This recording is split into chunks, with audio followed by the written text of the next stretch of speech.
broadcasting on the DVC to all points unknown. If you're within the sound of my voice, you're listening to Welcome Home Podcast on the DVC.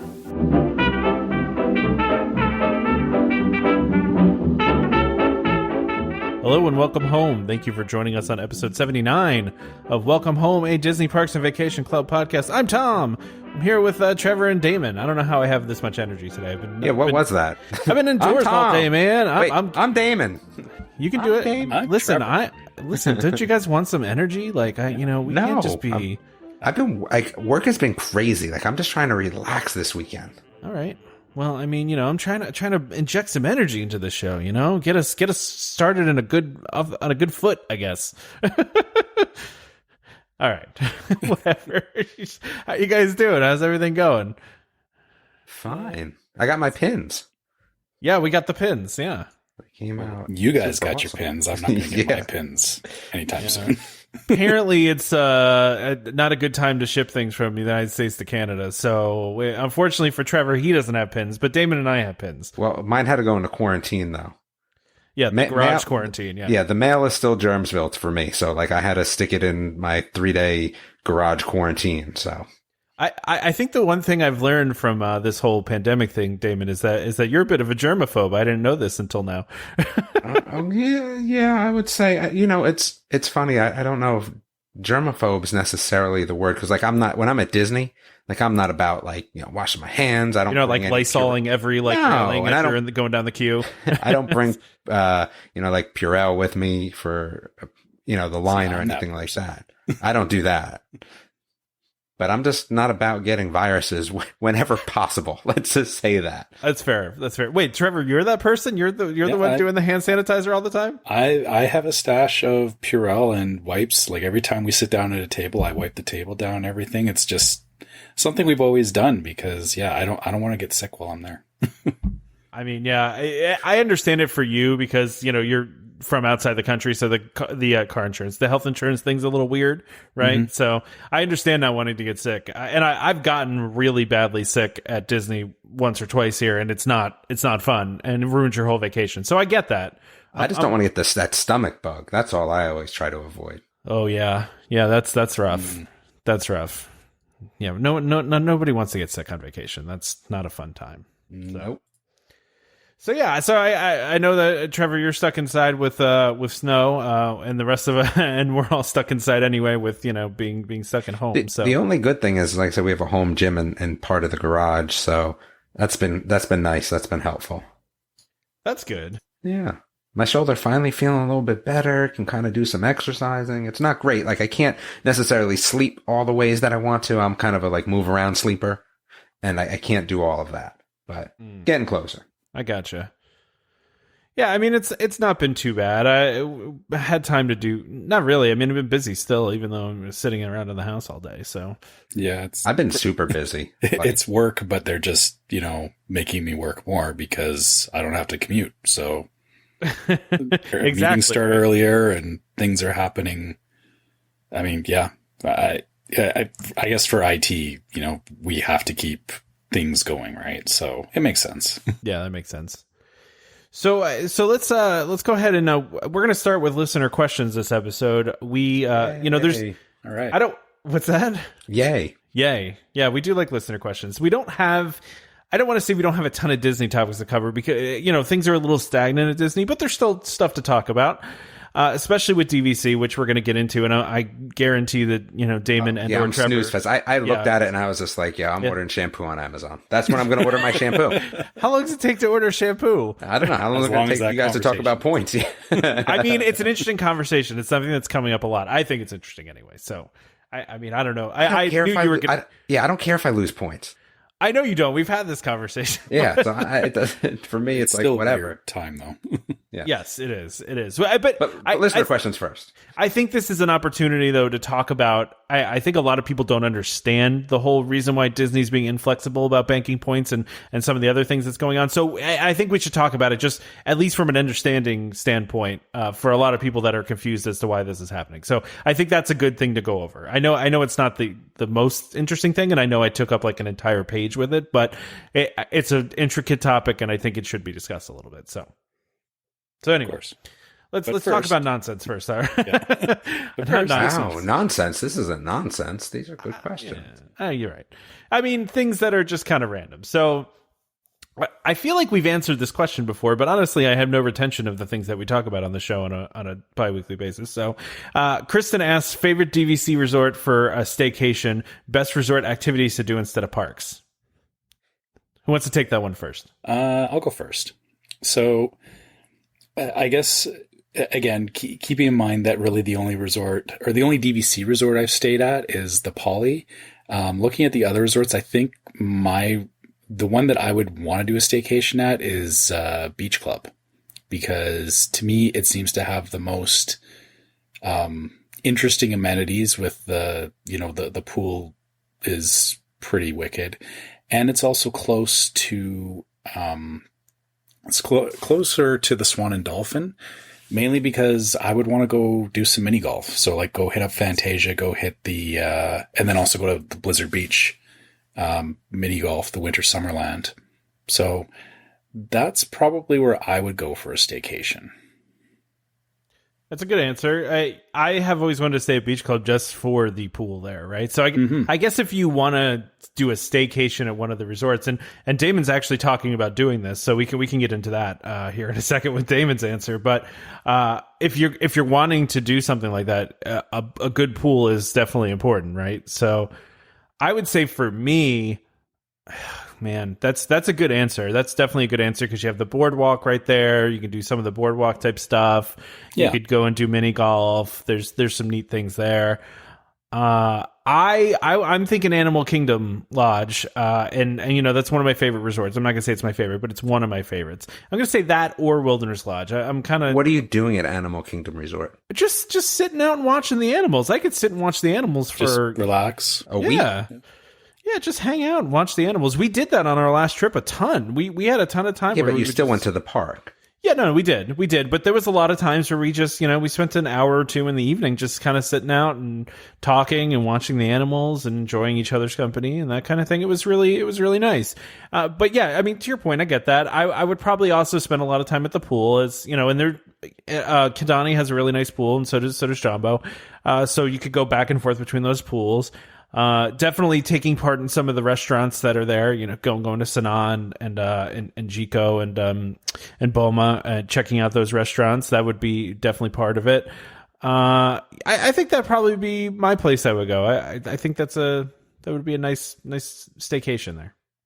Now, I don't know if I misheard this or not, but with Animal Kingdom, can't you like rent night vision goggles too in the evening for watching the animals? You don't have to rent them. They're free.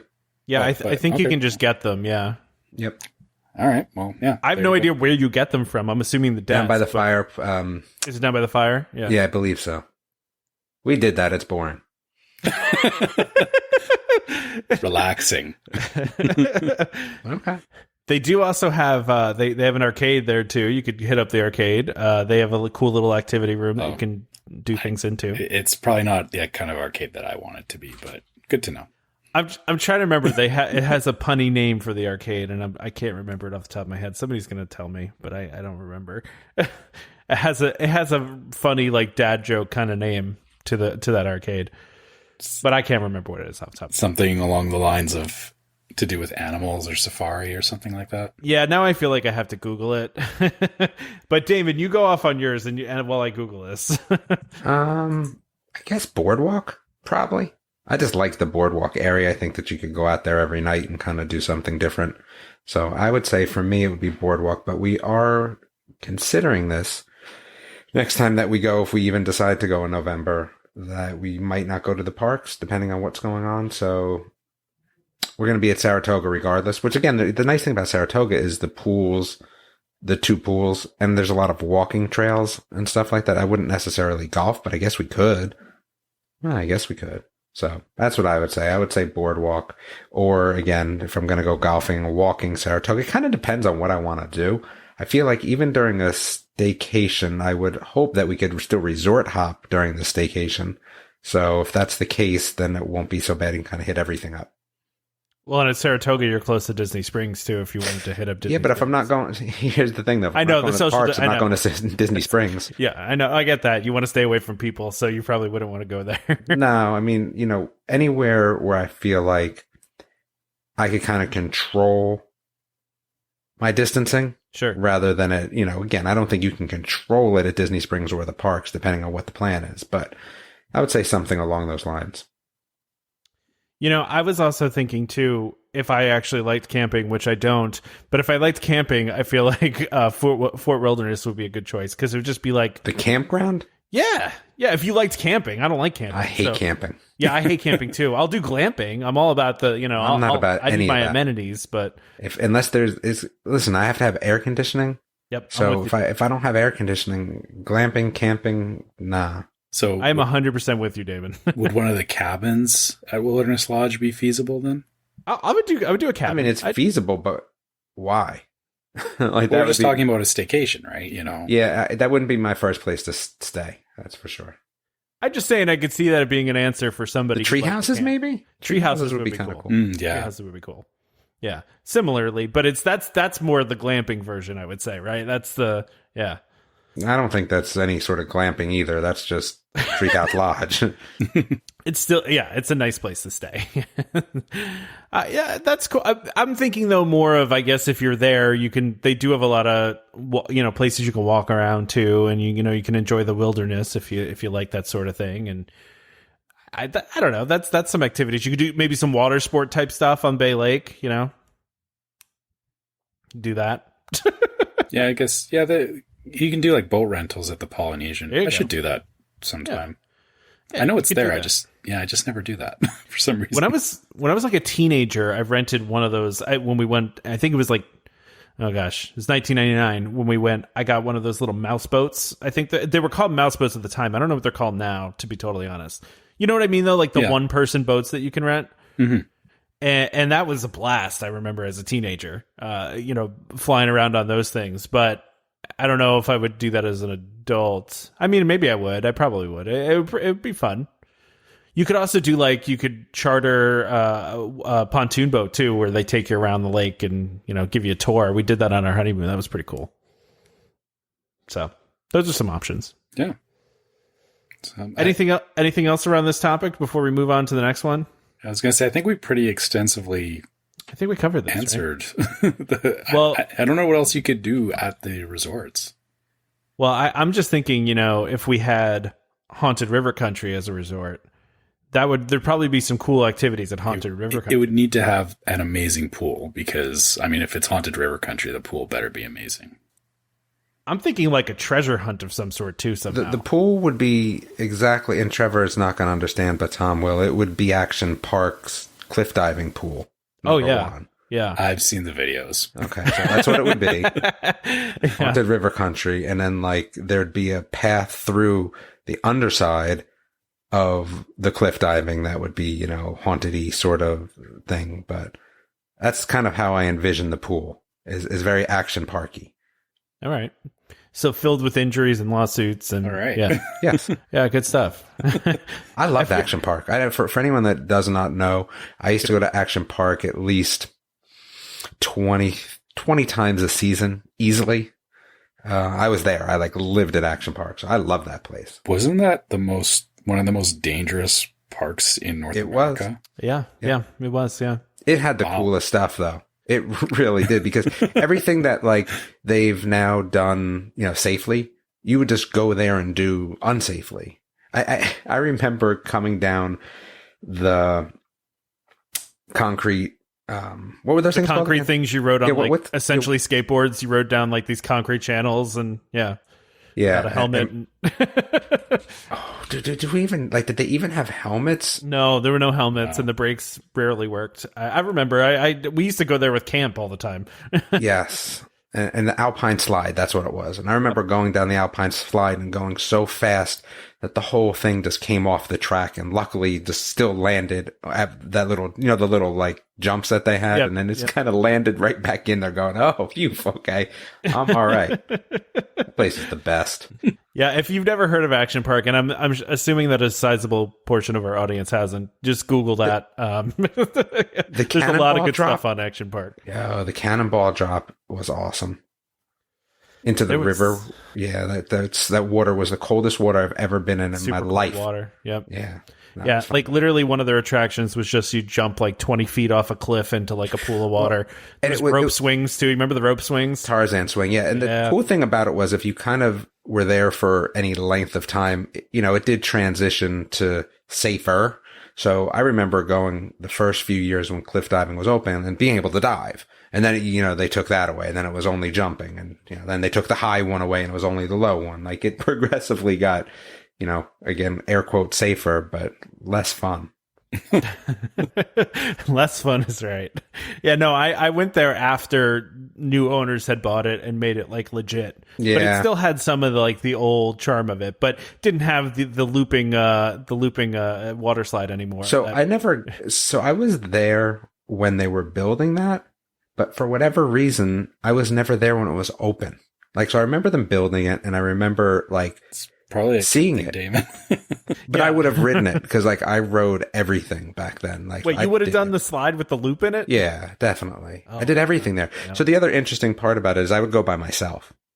So I was there, just me. I would go often by myself. So it was pretty cool. There's a whole interesting story behind that I would refuse to speak about, but yes, it was an interesting place. You can't do that. No, this is one I really can't. Not family friendly, Damon. Not to say that it's not family friendly, but we'll just leave it at that. You can I was there. I was there. Go down an epic YouTube rabbit hole on an Action Park. Yes, definitely. Traction Park, as it was called. I love that place, man. Wow, that was a fun tangent. Yeah. Yes, that was only the Damon first detour. question. We haven't done a Damon detour in forever. Yeah.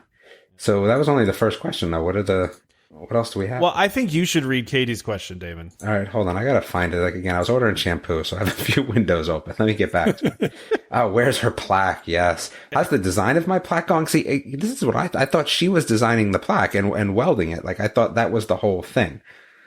All right, Katie, we'll have to talk about that. So what crafty homemade cooking things have you tried during the break? Let's see. What crafty things? We're doing some video filming. That's kind of different. Cooking, we're doing a sourdough starter. I don't know. We could use some help though. We could use some insight and some help. So we're doing that. Cooking wise, I don't think we've done anything extraordinary, but the interesting thing that we have been doing, my daughter's been doing, is she's been taking some online art classes from a place in Seattle, which has been like really awesome. So that's been fun. I really want to do the Imagineering courses that they put out there. Did you see that? I sent it to my daughter. I don't know if she did them, but yes, I did send it to her. My son looked at them and he wasn't super interested in them. We actually spent a lot of our day today. This is not crafty or homemade or cooking or any of that. We spent a fair amount of our day today, and I'm sure some people can relate to this. I remember when we took my daughter to Disney in October last year, she really loved Festival of Fantasy Parade, and she was waving at all the characters, and she loved it. So I decided to throw a video of it on YouTube, from YouTube, of the parade today to see if she had the same reaction, and she did. She was flipping out about it. So then we got down this YouTube rabbit hole of like all videos of like all the parades over the years, and the Disney had put out a really good video of the new parade at Disneyland, Magic Happens. And so my daughter she's waving at the characters on the screen and pointing at them. She's making my wife and I wave, like literally grabbing our hands and making us wave at the characters. So we spent a lot of our day doing that today, which was fun. I don't know if you guys have been watching any of the videos that Disney's been putting out with like the Dapper Dans or the Jameters or any of the cool things that they've been doing, but I think that's been really kind of neat. Anybody been doing that? No? I watched the Jaminators one briefly. Honestly, I haven't had a lot of time to go digging for stuff like that. Again, just being with work and everything is... initially, when this all started, I was like, it's going to slow down and I'll have time to do that kind of stuff. And no, I've actually gotten busier. Wow. Yeah. But, no, I understand. I've been busy too. So I haven't done any of the baking or the crafty stuff, or I wanted to buy some like Lego kits and do some Legos. I haven't had time for any of that. Yeah. On the cooking side, I do have a recipe for Dole Whip that doesn't require ice cream. I don't know why Disney put the one out there that says use a scoop of ice cream, because the whole point of Dole Whip is that it's non-dairy. So I don't know what they're thinking with that one. What are you trying to say, that the official recipe is not correct? I'm saying that the one that they released is not what they sell in the park. Oh, really? No, it's not. Oh, wow. I didn't know because it's a powdered mix that they sell in the park, and again, it's non-dairy, which is kind of a big thing for me. So when they say when they say put a big scoop of ice cream in it, it's like, okay, I that's not what I'm going to do. But I've got a non-dairy version that I've used, and we're going to attempt churros this weekend, so we'll see how that goes. And then outside of Disney food, I got for Christmas, I got a ramen crate. So a bunch of different types of ramen, like flavoring and noodles and stuff from Japan. So I've been experimenting with that over the last couple of weeks, which has been really good. That's kind of cool. Yeah. Yeah. I've done nothing fun at all, really at all. It's really just been kind of a regular life. We haven't really done anything cool, but I'd like to do something cool. That would be nice. I would like I said, I'd like to do some Legos. I'd like to do some baking of some sort, but I just really haven't done much, but I still got time. So, you want to read the next one, Trevor? Sure. So Jennifer says, with so much sadness in the world, how about talking about what was the most amazing thing you've done in the park? Was it a ride experience, dining experience, cast member, or favorite show that you watched? Let's talk about it all and bring happiness to all of our listeners. So, well, that's nice. Yeah, I like that. And that's a hard one, because I actually, just asking that question, I could probably tell you of 20 things over the years that have just stuck with me for Disney. I guess probably the biggest one in recent history has been watching Happily Ever After. Just the fireworks are amazing, and it's become a thing for me and my family. It's become one of those traditions where we're all just, we just stand there, we're happy, everyone's quiet, nobody's, tired or annoyed because, it's hot or anything. It's a nice feeling. But yeah, I mean, there's, yeah, go ahead. Sorry. I thought you were done. I apologize. I was going to say, I guess outside of that, the only other one that I can think of, it would be like Paint the Night, which is just a fantastic parade.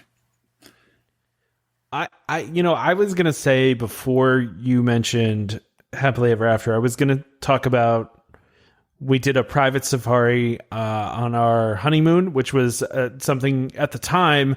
It was an early morning safari. You could only do it if you were staying at Animal Kingdom Lodge, and we were. And it was, maybe like 10 or 15 people in this group, and one of the zookeepers drove us around in a truck, and it was like a behind the scenes tour, but it was a private safari. It was very cool. We also did, on our honeymoon, we did the private cruise, like I was talking about, and that was actually, they gave it, we got that for free, because they screwed up something else that was supposed to happen on our honeymoon, and we complained, and we got some of the Disney pixie dust, a lot of it, actually.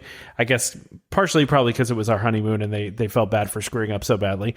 But we got this tour for free, and essentially they took us around Bay Lake and around Seven Seas Lagoon, and took us around and gave us a tour. And, he's pointing out, here's where the wave machine used to be, right in front of Polynesian. It's still there. They just left it there. It's still underwater, which I think a lot of people don't even know that there was a wave machine there at one point. Mm-hmm.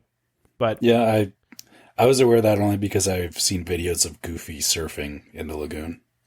Yeah, it's funny to me because I can't imagine there just being, a wave machine there. It just doesn't seem like it was a smart idea ever, but it's cool that they did it, but it just practical wise, it just seems like not a smart idea. But, but they also took us around the island there. There was a Discovery Island, where the old, there was the little zoo that was on the island there.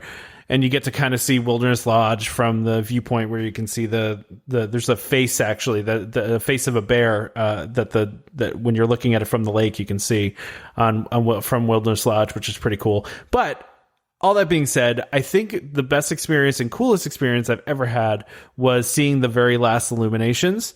And that was, just back in October. That was incredibly cool. Only because of the atmosphere that was going on at the time. There were so many people there that were pass holders and people that had seen it for, years and years and years.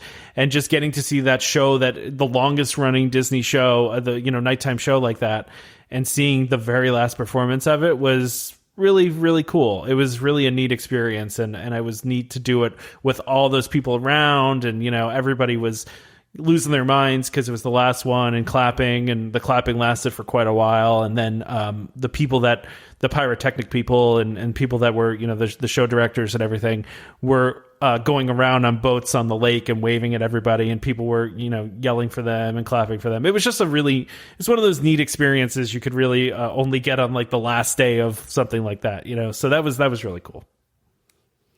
So Damon, what was yours? What was mine? So actually, my son is here too. I'm going to put him on the spot. This is You're going to have your son tell? My 14-year-old is here. Nikki Katz with us. So Nicholas, the question here is, what was your favorite experience at the parks? So it could be ride experience, dining experience, cast member experience, any experience at the parks. We'll let him go first. I like taking pictures with the characters. Wow. Which one's the favorite character? Oh, he asked what your favorite character was. Duffy. Duffy. Duffy, really? Right on. They're teenagers and they're very sarcastic, and they like taking pictures with Duffy. Ironically. Yes, yeah, of course. ironically, of course. Cinderella. And Cinderella. Oh, no, that is true. So my oldest has pictures with Snow White, right? Wasn't that his big thing? Together. Oh, yes. And then this time they took pictures together with Snow White. So actually, it's interesting because that would probably be what I would say as well, as probably the pictures. So I don't know if you could categorize them as an experience per se, but I think at the end of the day, taking the pictures and having them to come home with, like, we've gotten some really great family pictures, as well as having pictures from every year in kind of the same scenario. So that's been fun for me. That'd probably be my favorite part of Disney, is just those experiences and the pictures and kind of following them through the years and things like that. That's pretty cool. Awesome. Yeah. I like that. It's because it keeps building, right? Like, It's almost like a time travel thing, right? Where it's like every year you see them getting a little older, and right? yeah. That's cool. All right. So let's see here. Dan, come on. I'm not going to answer this question. What is he talking about? Well, maybe he's talking about face masks and stuff. And so that. All right. Okay. You know what? So I'll take that one, right? So. All right. That's fair. Because we kind of had this pre-discussion about. Well, we've got a face whole masks, right? thing on the agenda about this later, but. Do we want to do it later, or we just do it now? Well, I've got a whole. All right, we'll topic skip about this. I don't want to throw off Tom's schedule. So Dan, we'll answer that later. We'll answer that one later. All right. But he says Avengers Campus has no plans to open now. Have they given up on it, or are they moving all available help to get ready for the 50th of Disney World next year? But they just delayed it. It's not like not going to open ever. I don't think they've abandoned it. I don't know where he's getting that info. I think It would be like abandoned haunted river country, haunted Avengers Campus. Dude, that would be awesome. With the animatronic that doesn't even work but might kill you, just like Westworld. You don't know. You don't know. I mean, you're talking about something that was going to open a couple months from now. It's pretty much done. They're not just going to abandon it at this point. It's just going to be delayed a little bit because they had to stop construction. Maybe the robots went out of control. Maybe the stunt bot went a little crazy. The Stuntronics bot went crazy. I'm imagining the stunt bot like flying over the building and landing in the middle of the, like, just on the path, and then kind of getting up and shambling away. No, I see it a little more gruesome than that. I think the Stuntronics robot went a little crazy. But what if it landed in the middle of everybody, but it landed in like that cool Spider-Man like stance, like when And the Spider-Man ground lands breaks on the a little ground? bit too. Yeah, Like the concrete cracks and stuff. Yeah, exactly. That would be cool. Everybody would clap for that. You'd clap if you saw that. until it started going berserk.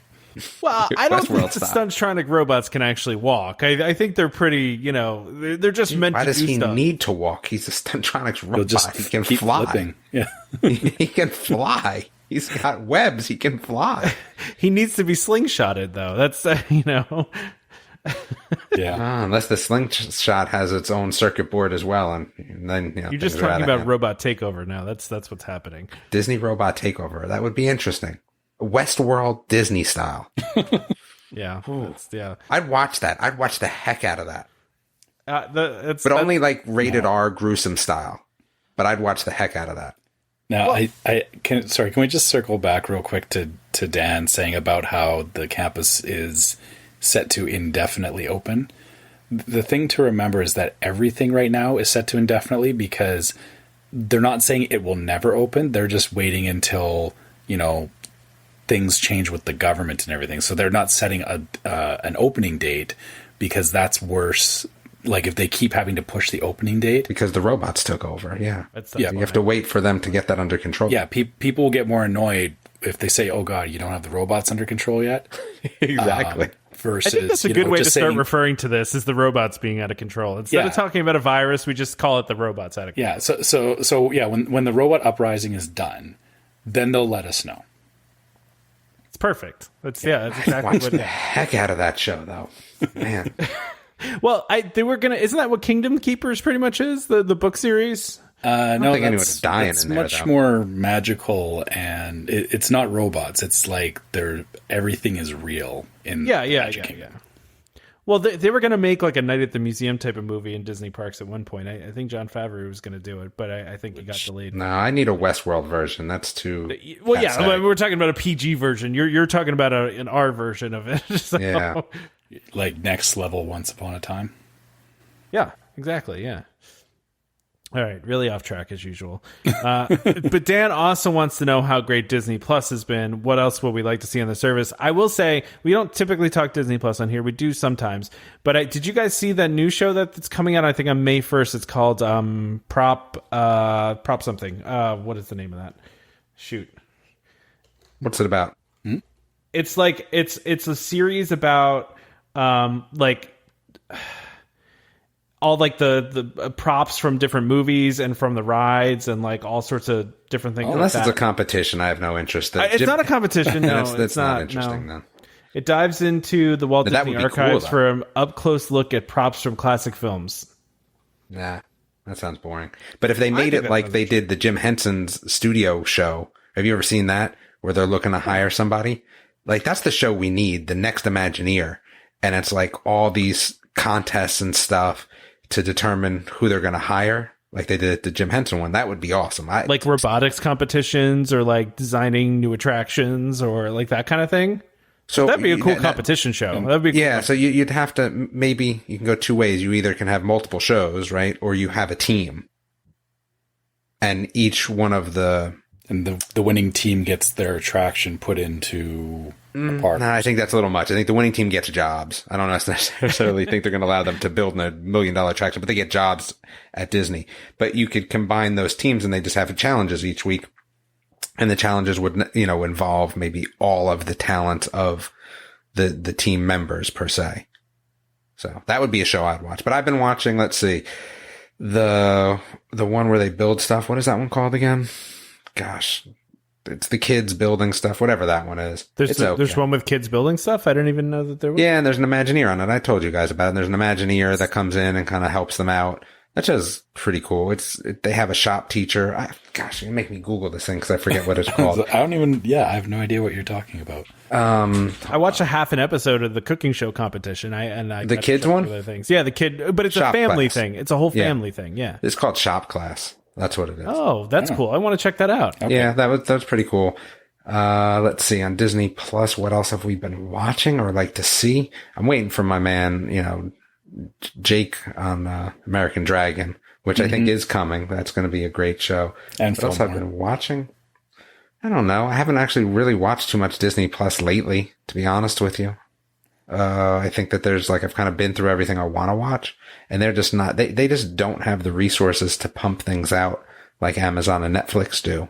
So, it takes a longer time to get something new to come out, or, shows and stuff like that. Well, I think it's also that their library started off so huge that, I mean, they don't really need to be pumping out stuff that quickly, because I know in our house, the back catalog, we keep, I don't know why, but like I come downstairs and Liv and Maddie will be on. It's like we like my watching daughter's been reruns through of that Liv and Maddie for some reason. I like Liv and Maddie. That's actually I mean it's good, but it's just like I think it's like comfort food, right? We default back to it because it's comfortable. I'd just like to see some new shows. Again, I've watched those many times, but I don't mind watching them, but again, I'd rather, there's been so much new stuff on Netflix and Amazon. So much new stuff. Lock and Key is phenomenal. Lock and Key is like, it feels like a show that would be very Disney, but it's just a little too much. You know what I mean? Like, it's just a little bit over the top of, let's say, it's Stranger Things level. Yeah, sticking keys in people's heads and stuff gets a little weird. Yeah, but it's a darn cool show. It is. I like it a lot too. Yeah. I have not checked that one out yet, so you should watch it. I'll have to watch that one. It's good, like Gravity Falls. Yeah, I actually watched Gravity Falls all the way through in the past 2 weeks again. Yeah, so that was one thing I did do, and it was enjoyable to watch all the way through again. Okay, here's a question. Since you've rewatched Gravity Falls, how much more stuff have you picked up on in the earlier episodes? I would definitely say watching it all the way through and then watching it through again, you pick up on a lot of, you realize that they really planned this out over 2 whole seasons, and everything that happened in the second season was already planned on in the first season. So, and that's what's so key about having a show with a start and finish date. And I think that there's been a lot of other shows that don't have that. And I kind of tend to not view them as high because of that. And I think Kipo's a great example. I love that show. But, after talking to the writers of that show, and they don't necessarily have this overall story arc planned, I miss that. I think Gravity Falls was one of those shows that did it so well in terms of start to finish that there's not necessarily an episode that you're like, ugh. Like, I think another show that, now we're just going to talk TV. I think another show that I know a lot of people don't necessarily love, but I actually enjoy, there's a few episodes that, but most of them are pretty solid, is the reboot of Battlestar. There was a story from start to end. They knew where they were going, like or not like, the way that it ended. There was a good story there. And I think that's the problem that I personally have with a lot of the new animation. Like, I love, Big City Greens, but it doesn't hold that same, feeling. And like you said, there's just a lot to rewatch with Gravity Falls because there was just this tight story arc. Yeah, agreed. Well, even silly things like, because when they found out that Ben Franklin was actually a woman, and Stan referred to that like way earlier on, like it doesn't have anything to do with anything, but just the fact that they took the time to kind of tie that back in later on. There's just so many references. Yeah. And again, I've spoken to some of the people that worked on that show and then have worked on different shows. And, it's funny. I think that it was such a unique experience for a lot of them because there isn't really anything else that you can point to in the cartoon world that did something so ambitious and tied it together so well. Yeah, it's true. I don't know. Yep, I agree. Well, but it leads into a very interesting question, though, from Jeremy. Do you want to read that one? Sure. Which Disney character from any movie or TV show do you most identify with, and why?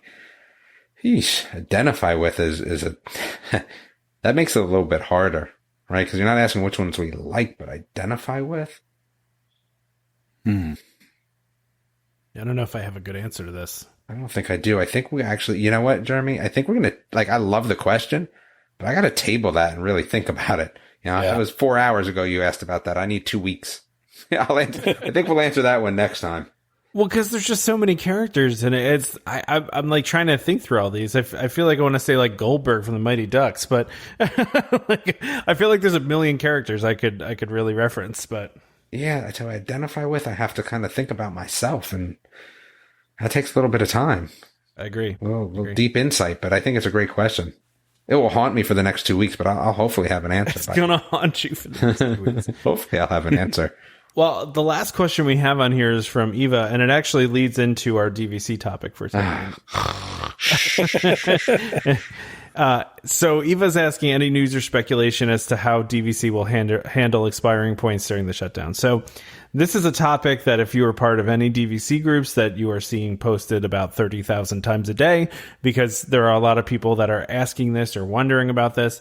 And I think this is a good topic to cover. I think we've said this before. There are a lot of members that are, this is not gonna be a shot at you, Damon, but we have members that are just want to go on vacations and don't care how the system works, right? And that's kind of the bucket you fall into, right? It's not, I guess you're confusing me a little bit. It's not that I don't care how the system works. I don't care that much about my points. Yeah, so I get that. While I like understanding how the system works, right, because it impacts me when I want to go, if I lose points, I don't care. I mean, how many years is it that we get points? I've already made my money back. Yeah, with the points, right? So I don't necessarily care enough. If Disney tells me, hey, look, because of the way it works, which Tom's going to explain, you lose your points this year. Okay. I mean, I'm going to have Katie make me a plaque anyway, so what do I care? No, well, and I guess what my point is here is that a lot of people just look at it from a very basic point of view of I have this many points and I get to go every year. But there's a lot of things that are behind it. There's a lot of, things that Disney has to abide by, DVC has to abide by, by laws, by the contracts that we all agreed to. And the point system itself is a complicated thing. It's a complicated beast. So I was reading on dvcnews.com, which is a really great site. They had written an article basically about the dilemma that DVC is in right now when it comes to points.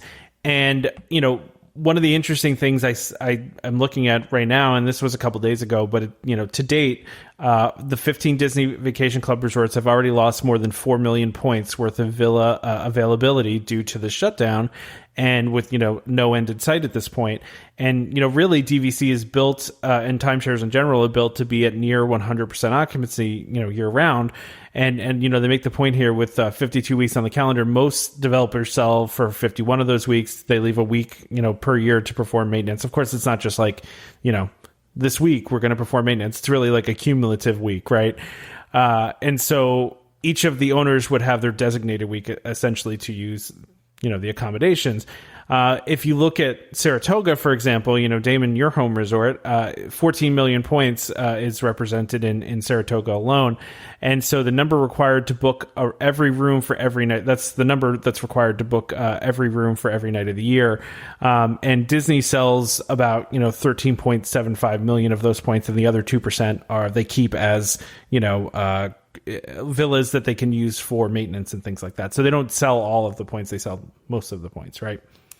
So the issue becomes here is that Saratoga Springs basically doesn't have enough availability left to accommodate all of the points that are left for 2020. So between March 20th and April 10th, Saratoga Springs has lost 904,570 points basically, and there's still about 13.75 million in circulation, but only 13 million points worth of villas available for the year. So that's the problem that you see here is that these points represent something. They're not just points. They're not just arbitrary.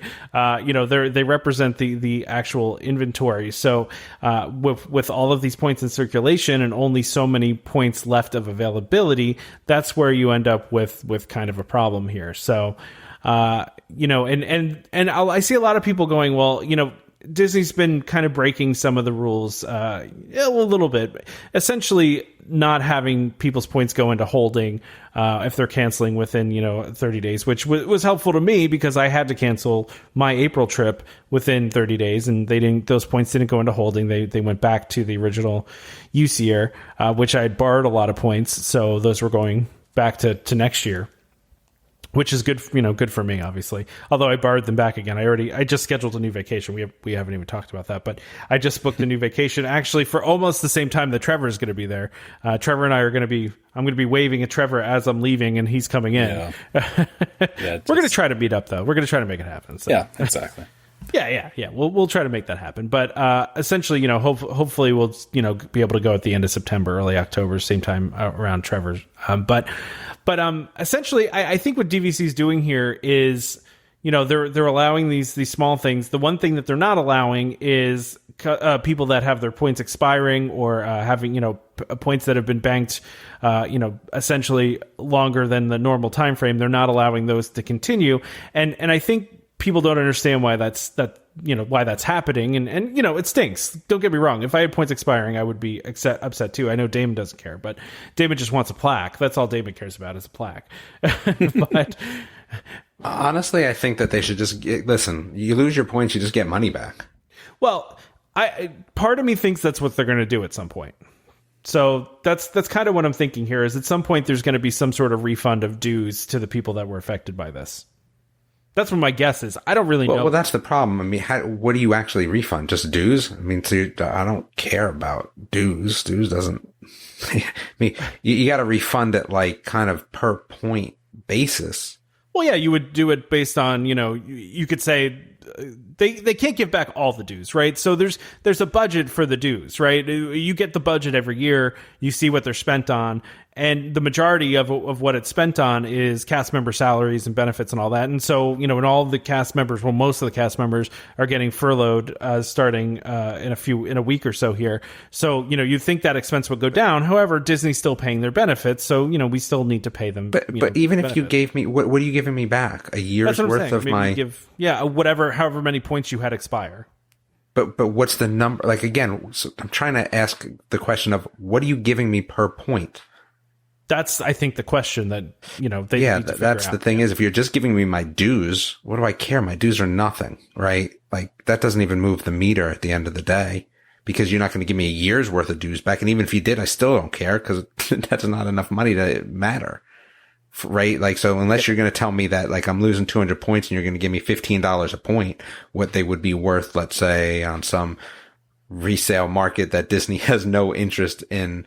On the rental market, maybe 15 a point, yeah. So, I mean, unless you're giving me that, which they're not going to, what does it matter? What do you give me? Are you going to give me 2 months of dues? $180? Bah, give me my plaque. I'll make my own plaque for $180. Even 4 months, you know what I mean? Like, that's the dilemma.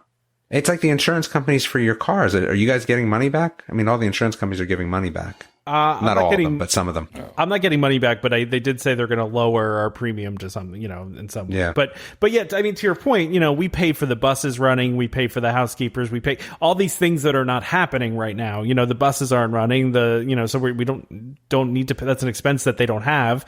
There's nobody cleaning the rooms right now. There's still some things obviously that need to be paid for, but the maintenance and the keeping the lights on type of thing. But you would think that there is some sort of reduction in the expenses that they're incurring right now, right? So I don't know what the answer is. I don't, but I do think that DVC not breaking the borrowing rules is protecting the majority of members, which I know is not any consolation to the ones that are losing points and are upset about it. But we can't have all those points just kind of stay in the system when what I just said before. There's 3.75 million points in the system, but only 13 million.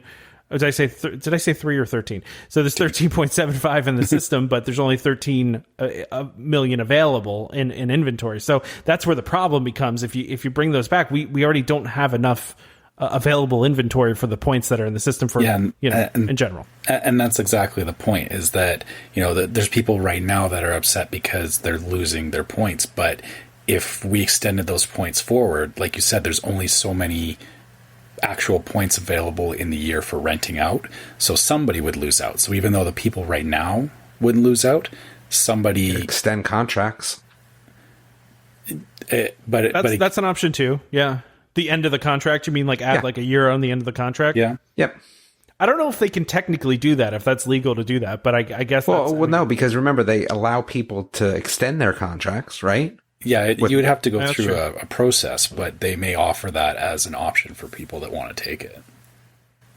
Well, this article also lists a number of different options that Disney has, and a number of different things that need to be considered. First of all, not all points get used every year, right? So it's not even in that example that we used. If there's 60, this article says if there's 67 million points, in the system, then, not all of those are being used, right? So like it would be, maybe closer to 64 million because maybe like 3% don't use their points every year, just expire anyway. Yeah, but we don't really know what that actual number is. That still doesn't account for the amount that have been lost here over the last couple of months. Well, no, because those happen every year anyway, right? And this is extra on top of that, right? So they also mentioned the lock-off premium, which we've briefly talked about on the show before, and that's a complex topic I really don't want to get into. But there's also, they talked about delaying refurbishments because when they have refurbishments going on, they take some rooms out of the inventory. So there's something they can do there. Something else they mention on here is declaring more inventory at Riviera or Alani.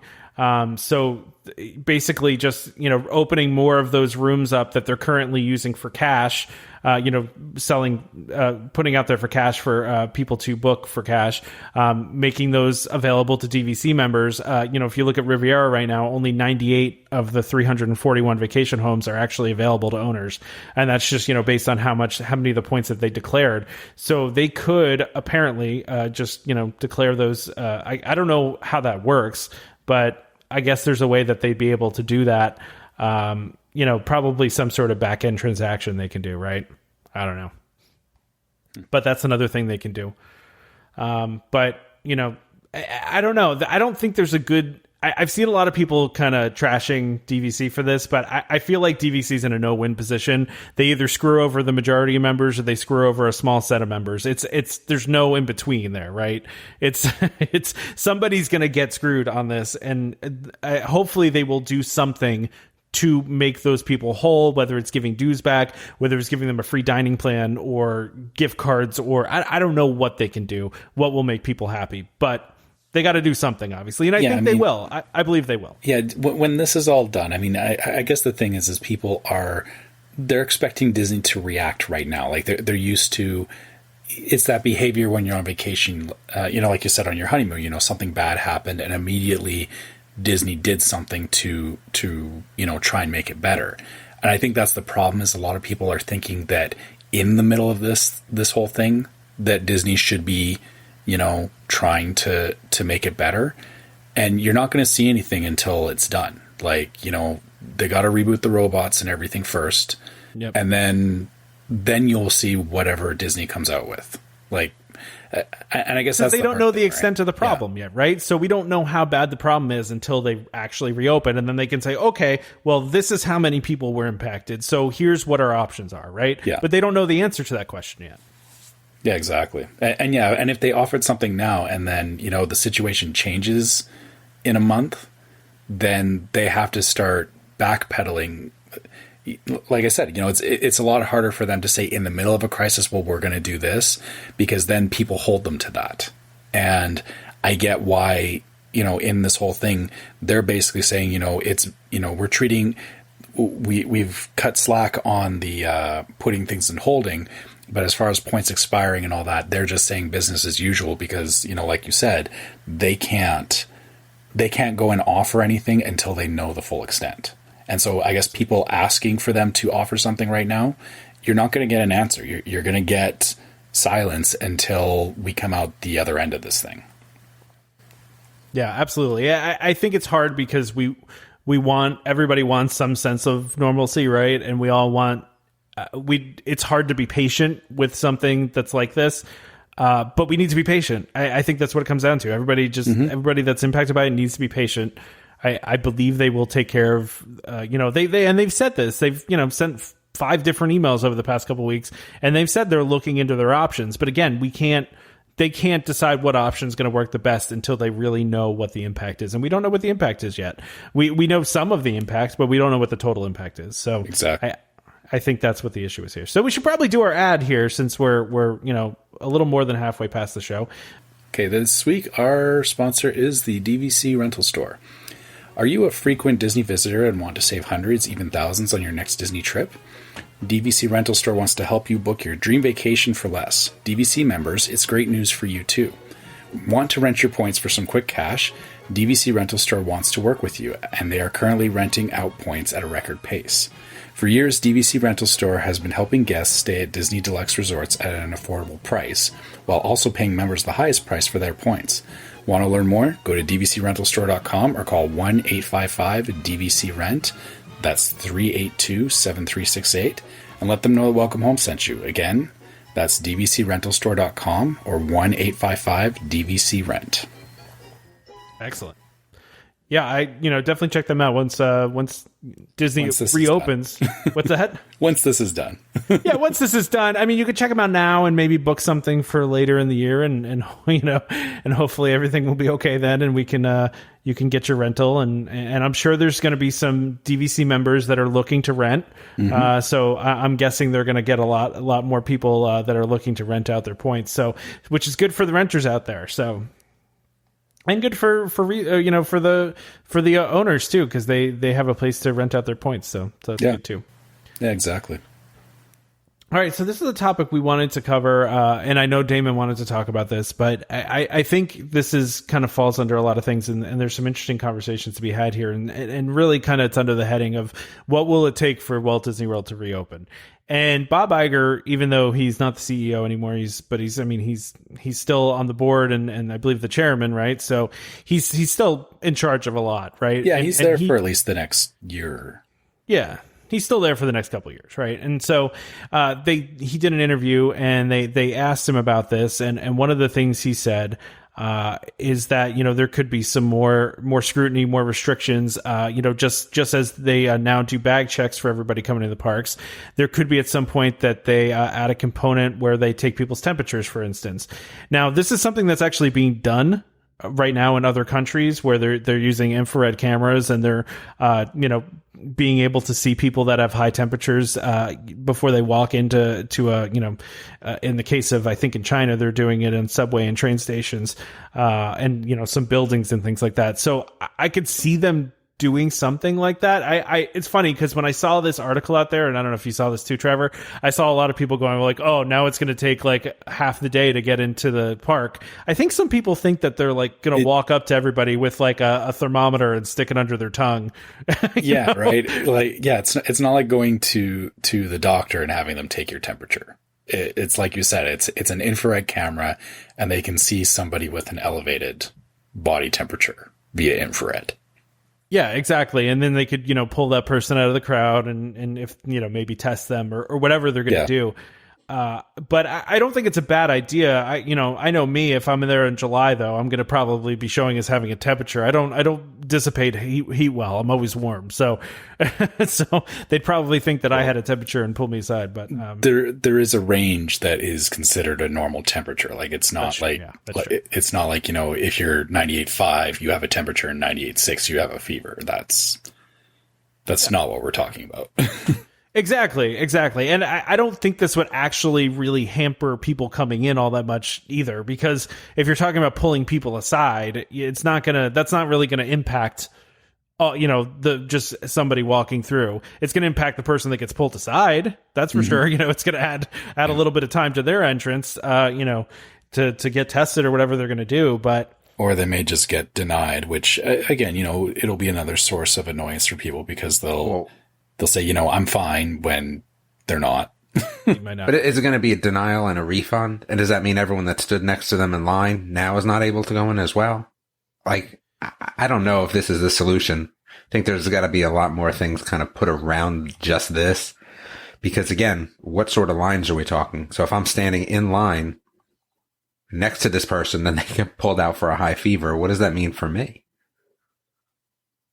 Yeah, that's a good question. I mean, I'm sure they're working on a lot of those questions because it's not as simple as that, right? It's not as simple as just taking. You have a fever, you're out. Yeah.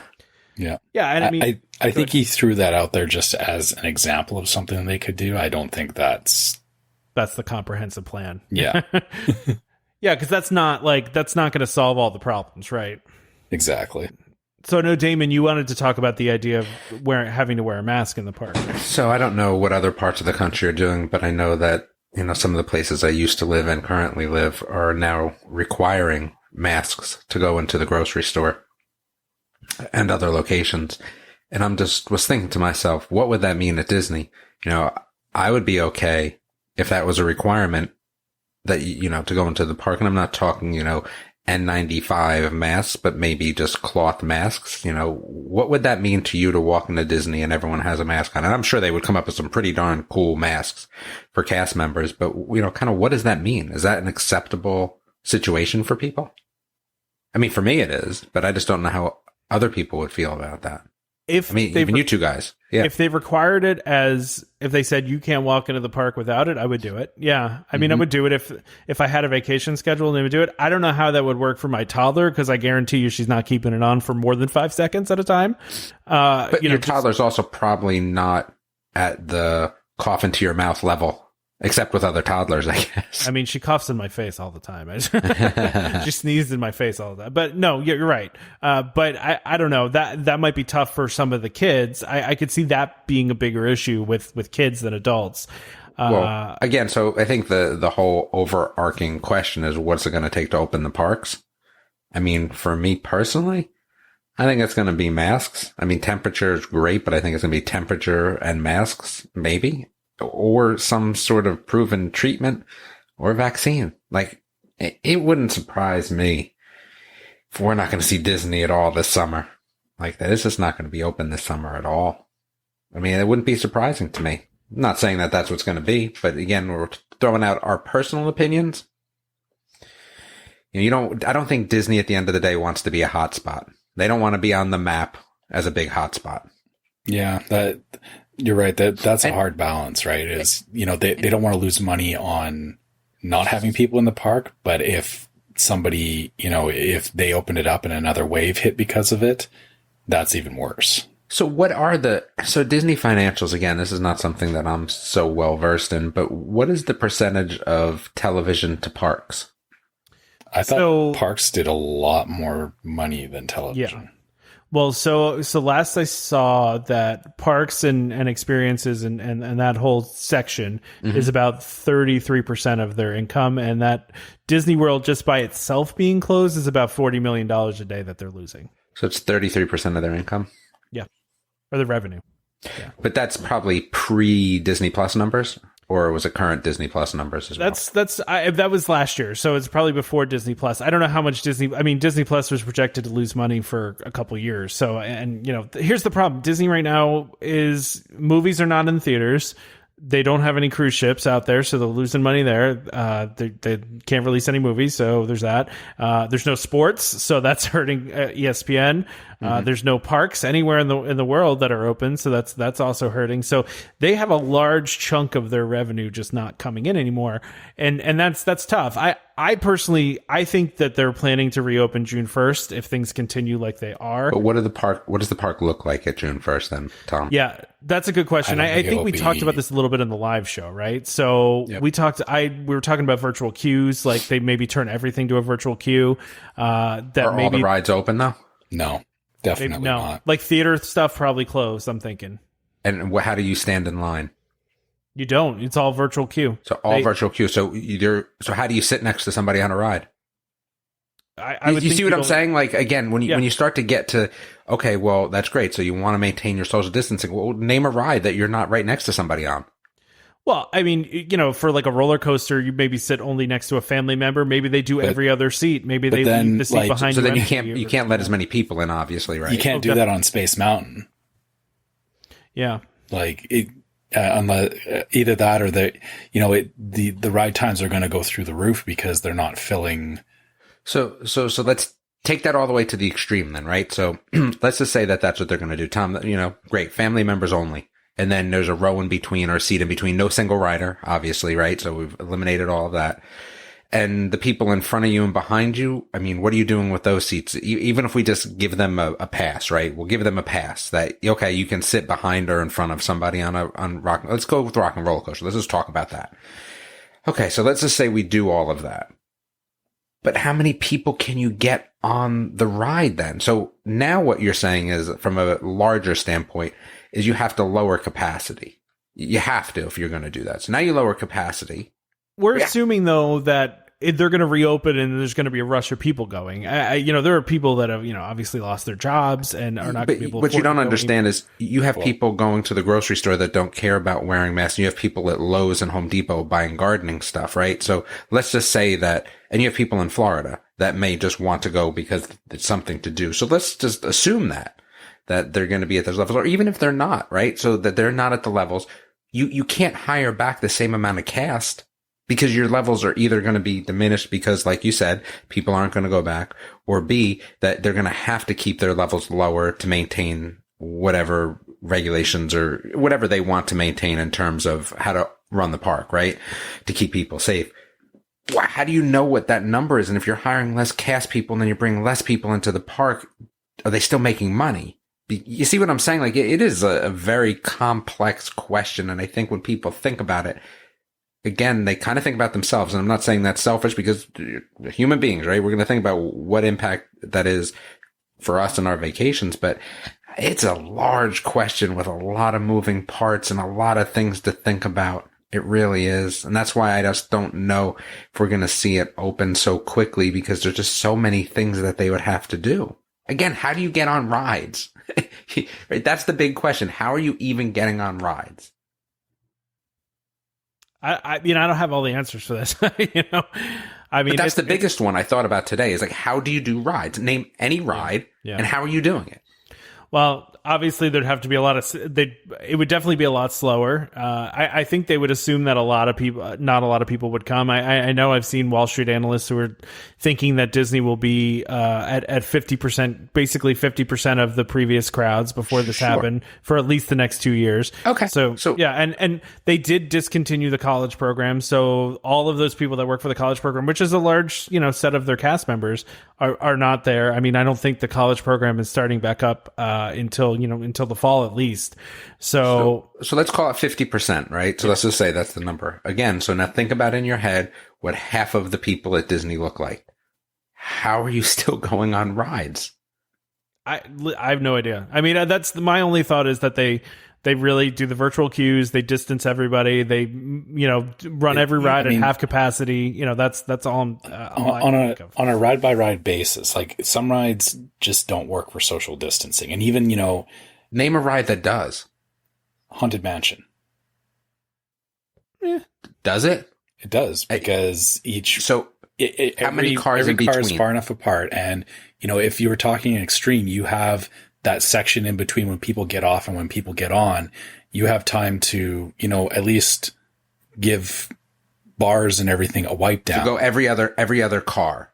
You'd have to do every other car, because you can't be walking on the treadmill next to somebody, right? So let's say you go every other car. Mm-hmm. Yeah, I mean, that's kind of what my thought is you're name another ride. Separating people. I mean, it's not good. I mean, it's not going to be great. I mean, name another ride though. Give me 5 rides. 5 rides. Yeah, 5 rides. Splash Mountain.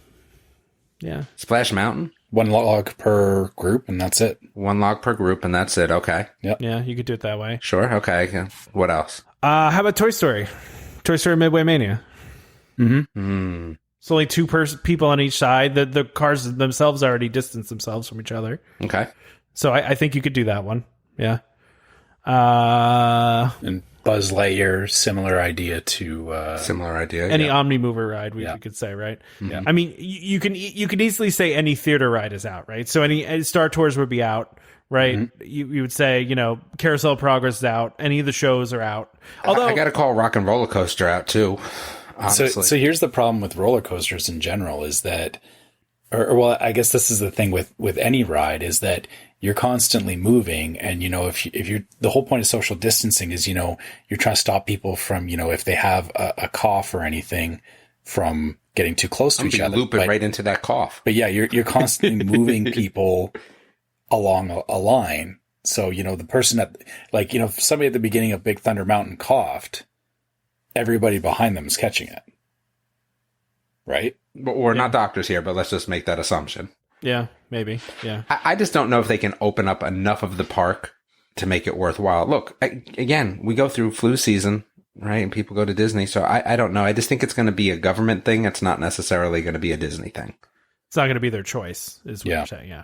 I don't think you're completely wrong there. I do think that it might not be their choice, although I did see that Governor Florida was already talking about reopening schools in May. So I don't know. Maybe it won't be a government thing in Florida. Florida's an interesting place.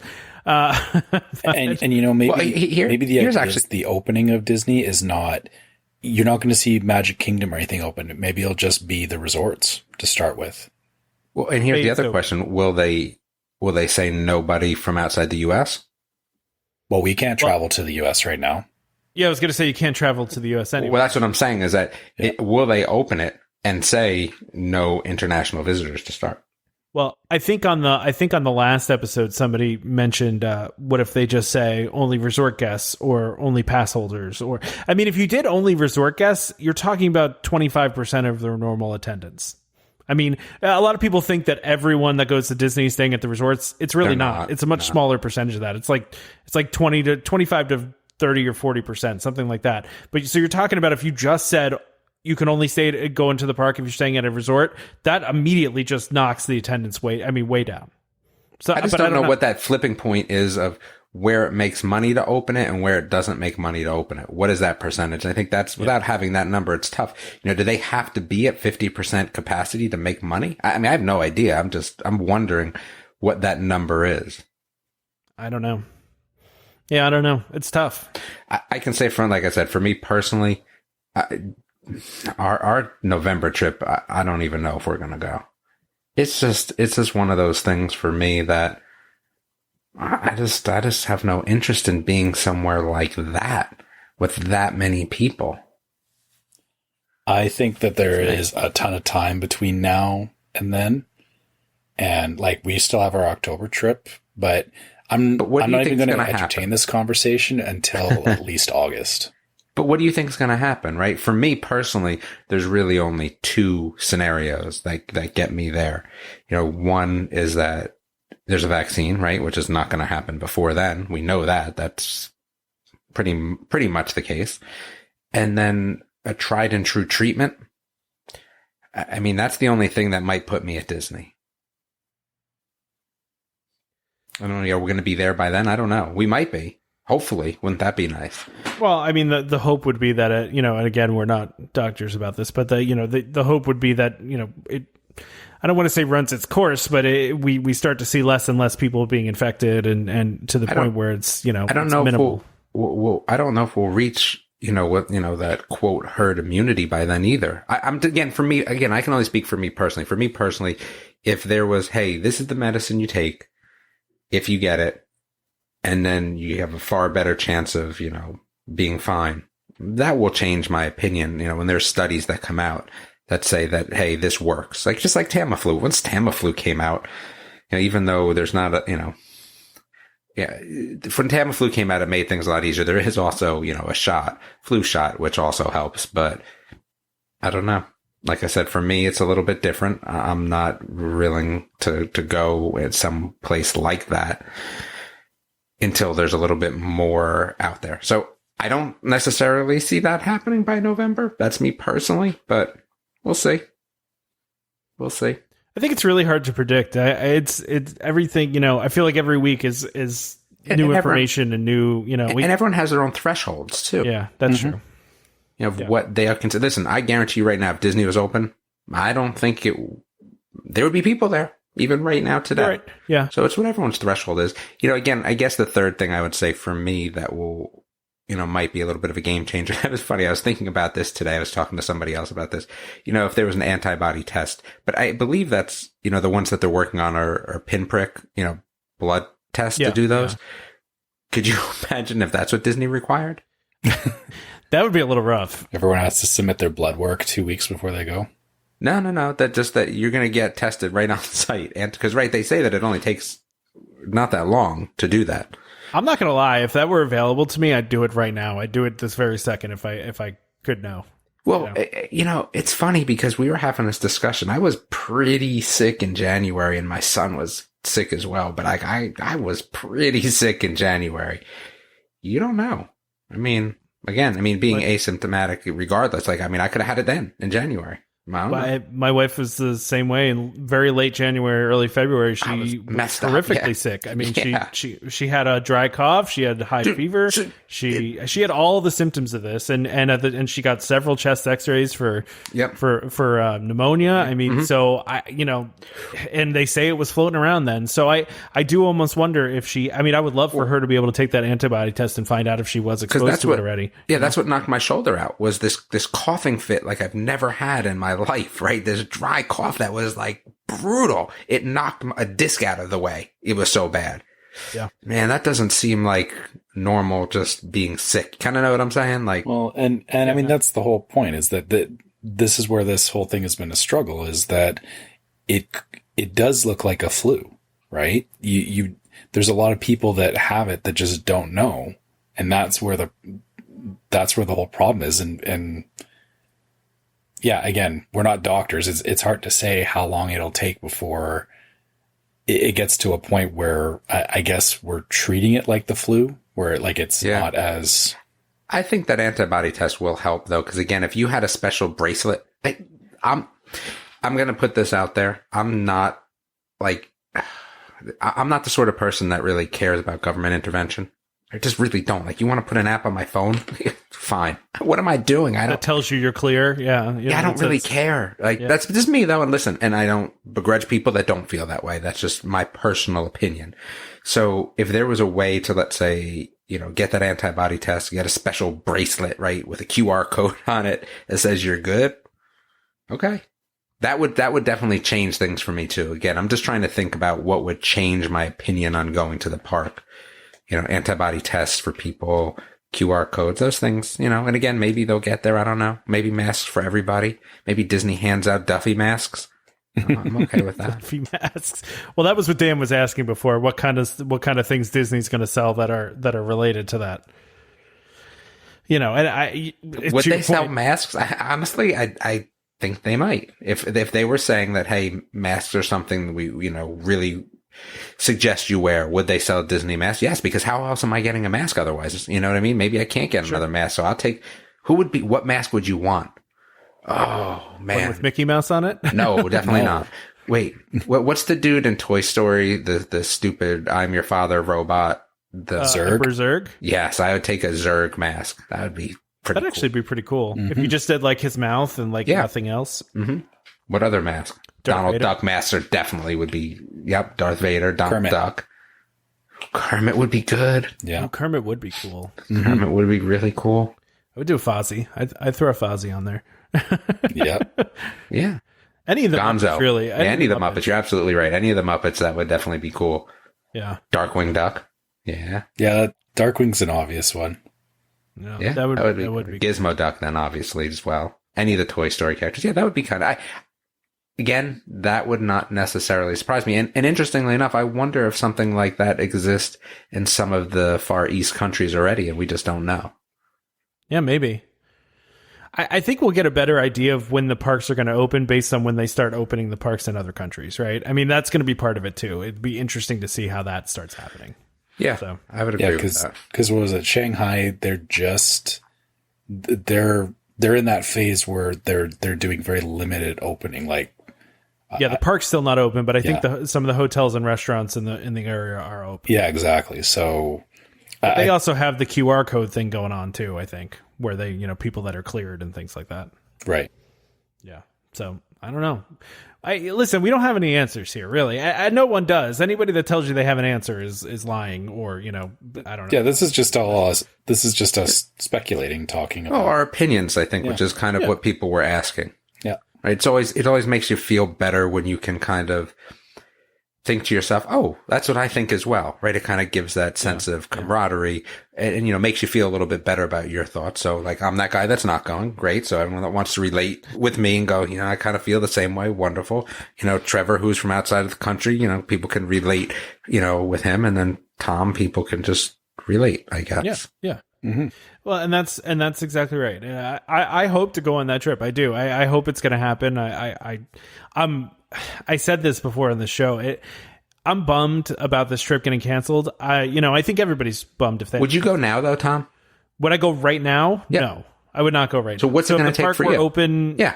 On the 18th 18th was when I was supposed to go, a week from today. Mm-hmm. I would not go. No. So what's it going to take for you personally to go to the park?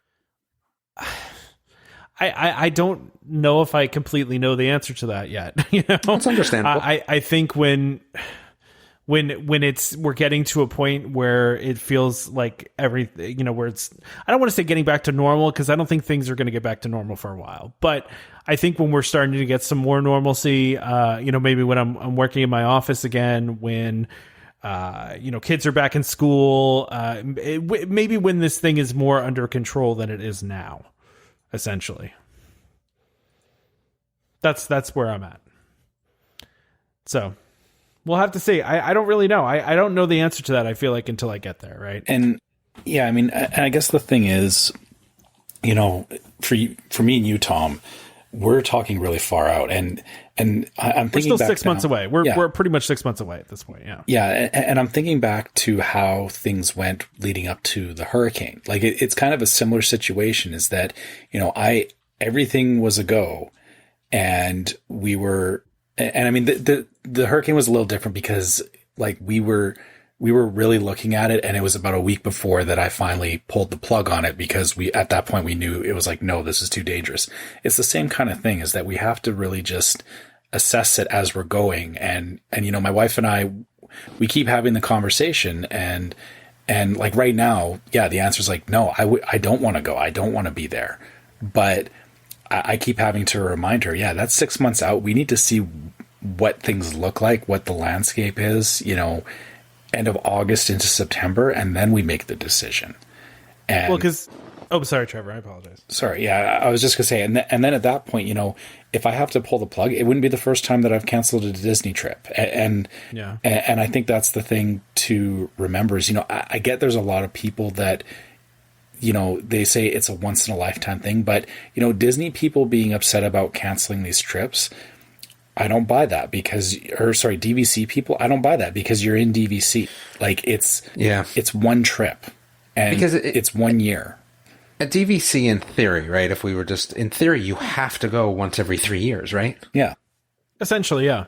Or right, there's no way around, or do something with your points, right? Well, okay, so forget about renting your points, but let's just say, in theory, you have to go once every 3 years, at least, yeah. or yeah. Well, again, I was saying at the outside, yeah. Well, I was just going to say, if you would have asked me even a month ago, let's say a month and a half ago, and said, would you believe that Disney parks are going to be closed for a couple months because of this? I think most of us would have been like, no way.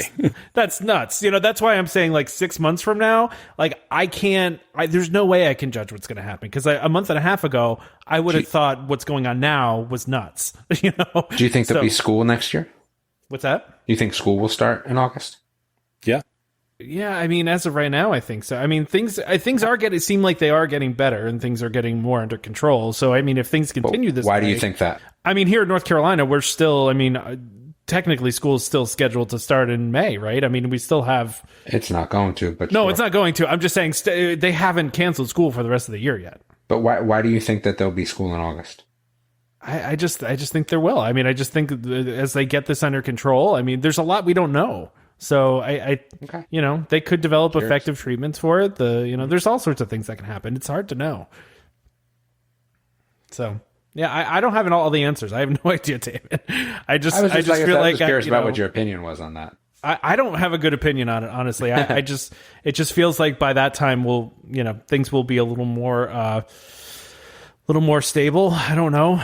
Maybe we'll have better process for the, a lot of what you're seeing now is the tracing piece of things, right? We're not doing that very well in the United States. I don't know about Canada, but when somebody does get sick and we identify that they're sick, is finding out all those people that person has interacted with and quarantining them and making sure that they don't infect other people. So that's something we're not doing very well here now, but I mean, these things are starting to get better, and the infection rates are starting to level out a little bit. So that's the thought, is that, hopefully those will start to go down, and then, it won't spread as much. But, there's always the risk that it could, reoccur as well. So, but again, we're not doctors on here. We're not the CDC talking to you or whatever the Canada's equivalent to the I guess, do you guys have like a CDC type of thing?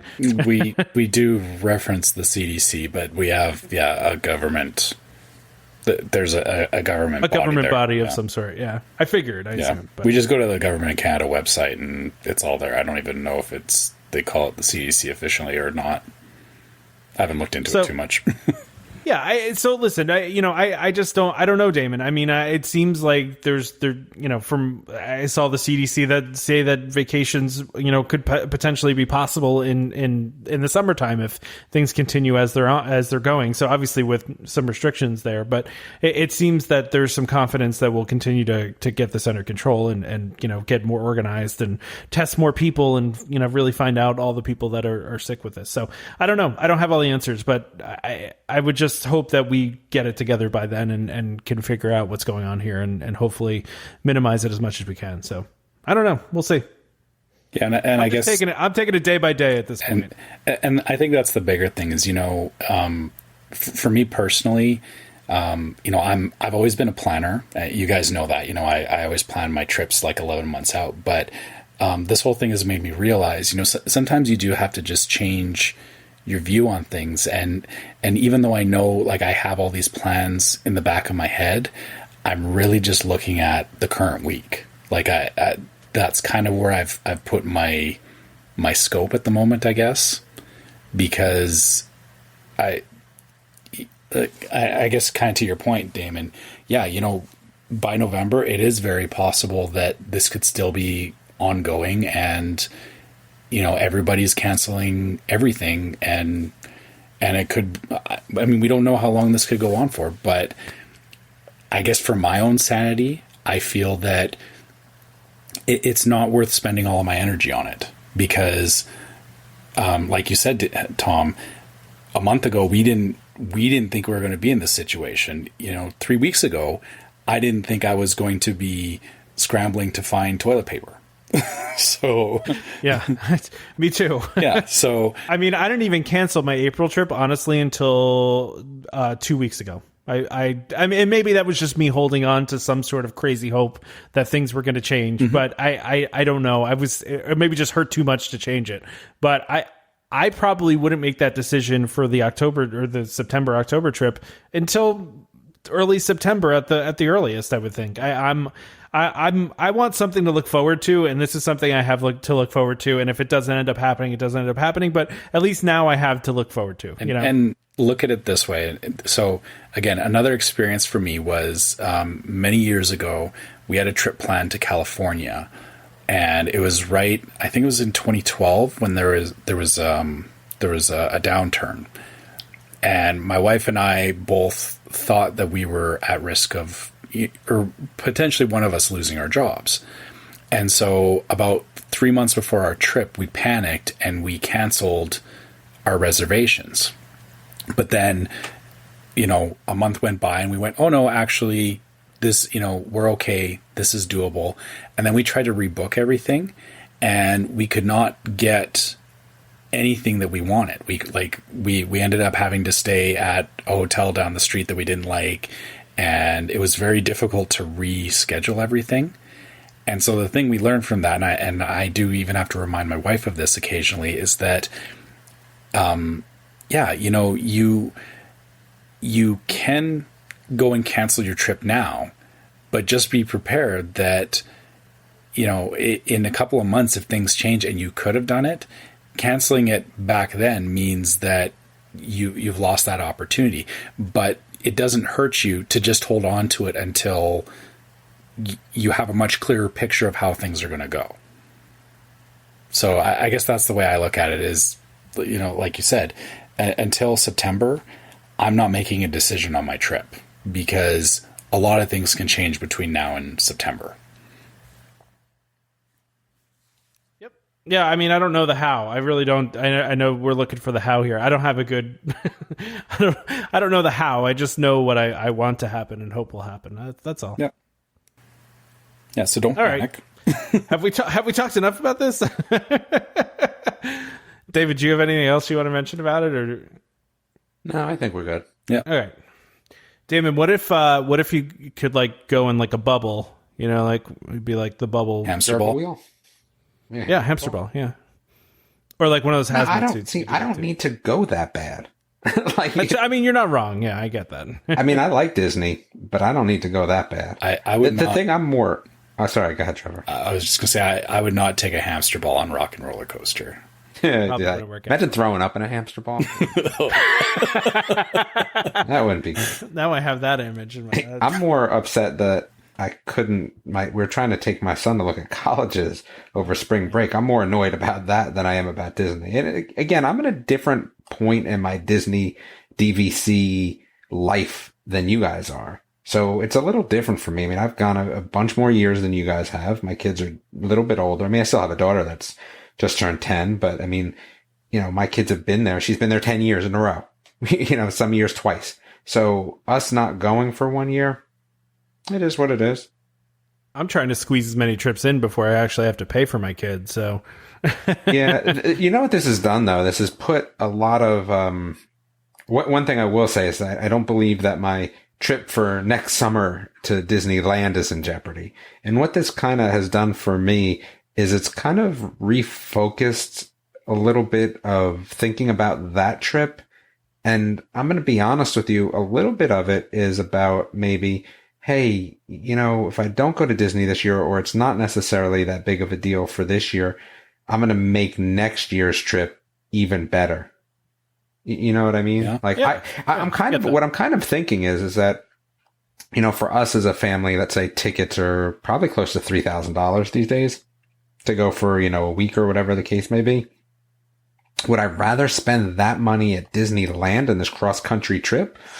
Ooh, I don't know. Maybe, right? That sounds like it's going to be a different experience. I can always take my kids out of college and still, you know, go to Disneyland with them. So yeah, that's true. that's been, again, something I've just kind of been thinking about myself on a personal level. And I think everyone has those same sort of personal decisions that they kind of need to make and where they want to put their effort, their energy, and, you know, and maybe their money. I'm guessing you're going to wait a long time to go on a Disney cruise again, Damon. You know, if there's one place where I think they do a phenomenal job at keeping things clean, it is definitely a Disney cruise. That's for sure. So, yeah, Disney's not one of those ones you always hear about the outbreaks of what do you call it? No, and Norovirus. again, what my plan is, not that anyone necessarily cares per se. So, but my son is a sophomore now; he'll be a junior. So, what the plan would be is to take this trip his junior year, where we, you know, get to spend a lot of time with him. Gosh, we're going to take that trip's going to probably be 2 weeks, right? In the car, driving, maybe even a little bit longer. We'll take 14, 15, 16, 17, 18. Can we do 18 days? No, it would be 16 days, right? To hit all the weekends.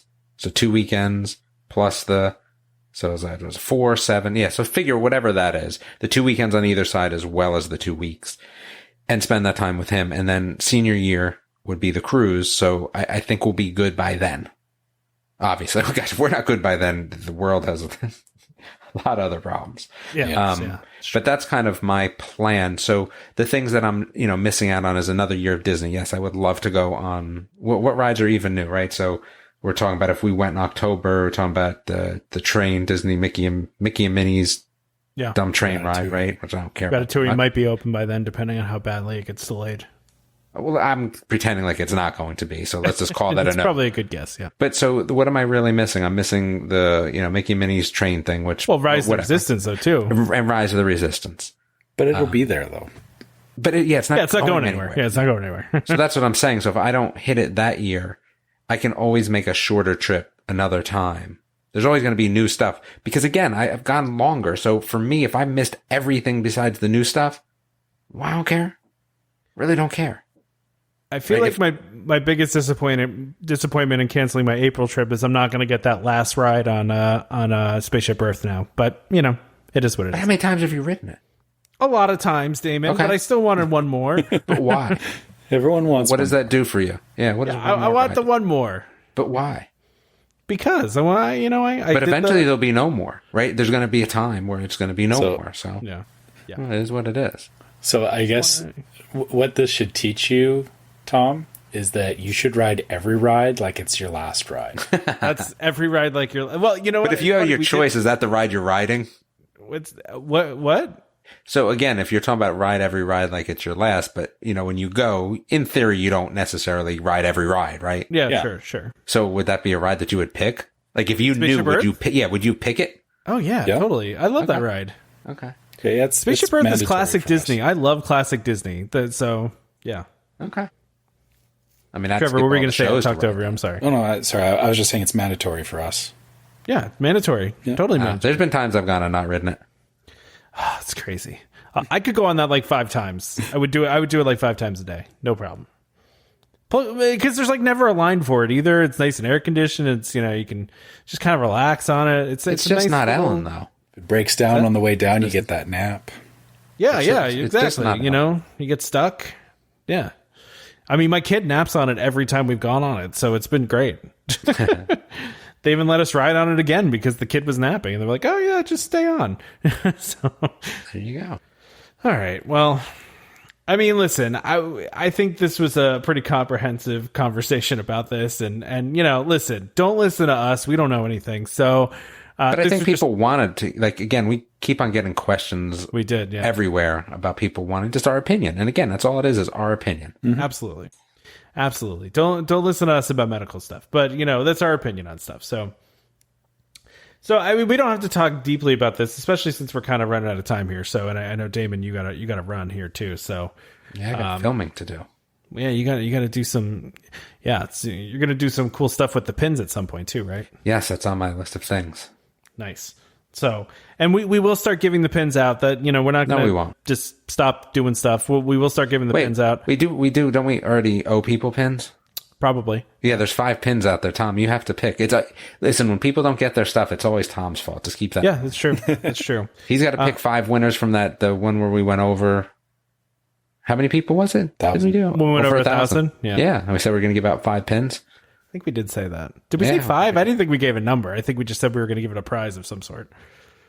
I don't remember. I have no retention of the things we say on the show. So.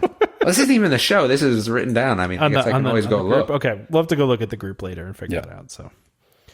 All right, so I just wanted to bring this up. So for those that don't know, those that are annual pass holders, I'm a current annual pass holder, and I probably am going to renew, assuming my trip is going to still take place. But something they're doing is extending all of the passes for the number of days the parks are closed. But pass holders actually have the option now to instead get a partial refund if you want to do that. So those of you out there that may not have known that, you can get a partial refund on your annual pass.